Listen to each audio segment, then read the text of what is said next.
All right, y'all, now is the time to list my personal picks for the 2022 Western Conference All-Star Team. Like in the last video, there are locks that I won't need to explain, and I will give a brief explanation on my other picks. If you haven't checked out my picks for the Eastern Conference All-Star Team, there will be a link in the description and a thumbnail at the end of the video. So let's get right to it. First lock I'm going to go with is Stephen Curry, and I know Stephen Curry has been in a mega shooting slump for the last month and change, but the Warriors are still a juggernaut. He is the offensive engine for one of the best teams in the NBA, even though their offensive rating has been falling down precipitously over the last month. Stephen Curry has still been really great. His impact on the court speaks for itself. So while he might be struggling and he has played himself to about third or fourth place in my MVP ranking, he is still the lock on the guard spot in the Western Conference. Then LeBron James, of course, is a lock on the front court. Really don't need to get into that one. For my other lock, of course, it's Nikola Jokic. And now let's go to the other guard spot. And I had a little bit of trouble between picking Moran and Donovan Mitchell, but I ultimately decided to go with Moran. Moran has taken the leap to basically damn near a capital S superstar and is just the engine for a Memphis team that is really good and is going to be a juggernaut, not only in the future, but they're going to be a damn scary playoff team come this postseason. And then in the other forward spot, I did have some last second thoughts of putting Draymond Green on here, but ultimately I went with Rudy Gobert in this position. And I know Rudy Gobert is basically a meme and a target for players to steal off on in post-game press conferences and all that stuff. But Rudy Gobert has been dominant defensively once again as a rim protector. He's actually putting career highs in terms of efficiency, even though people will snicker at how he gets his points. Rudy Gobert has absolutely been important for the Jazz, and that was very evident in his recent absence due to COVID. He came back just over the weekend. So Rudy Gobert has the last front court spot for Western Conference starters. And then we go to the reserves. And first reserve I have on here is Devin Booker. Devin Booker has been on a tear. He is shooting a career high in terms of three-point percentage from the field. He is one of the main engines for a offense that is one of the best in the NBA, and the Phoenix Suns are the number one seed in the Western Conference, and to me, he is Phoenix's best player. I know people will say Chris Paul, but to me, I just think Devin Booker's the best player.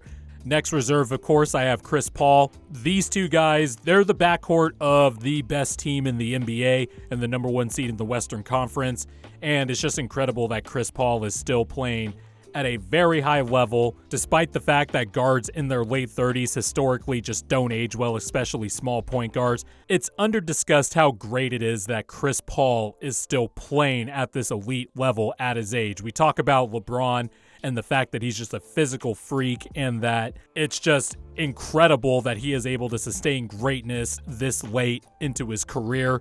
But Chris Paul, in some ways, is kind of an anomaly in himself because he is still churning out great seasons. And so Devin Booker and Chris Paul are my first two reserves. Next reserve I have is Donovan Mitchell, and I will do a video on the Jazz because I think they have some playoff questions that need to be answered.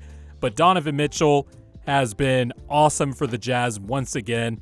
He's improved in the two-point range, specifically improving at the rim. He is shooting a career-high 65% at the rim, which is by far his career high. He's improved his finishing. The playmaking has remained the same, but it's still really good. Will definitely not turn up my nose at the fact that it's 5 assists per game. The three-point percentage on higher volume is definitely low. It's his career low, but I expect that to normalize at some point. Donovan Mitchell and Rudy Gobert are the engine that makes the Jazz go. The Jazz have the best offensive rating in the NBA by a mile, and those two are the big reason why.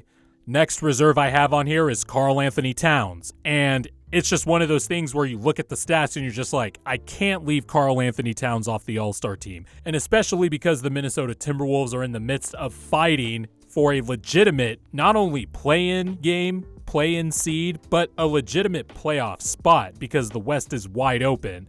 Next reserve I have on here, the last reserve, is Draymond Green. Of course, my personal frontrunner for Defensive Player of the Year, though I'm sure his ranking is going to slip back a bit because he's dealing with this calf injury and he'll be reevaluated in a couple of weeks.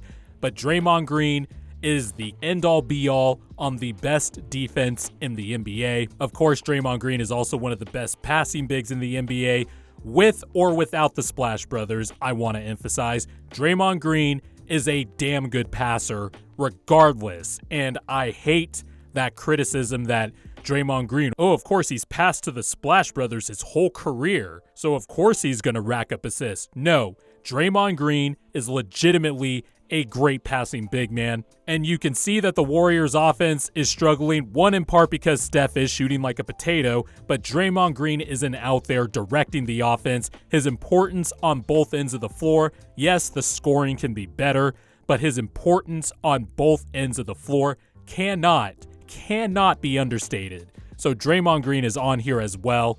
So that leaves us with the last two wildcard spots. And man, I had a tough time selecting these wildcard spots.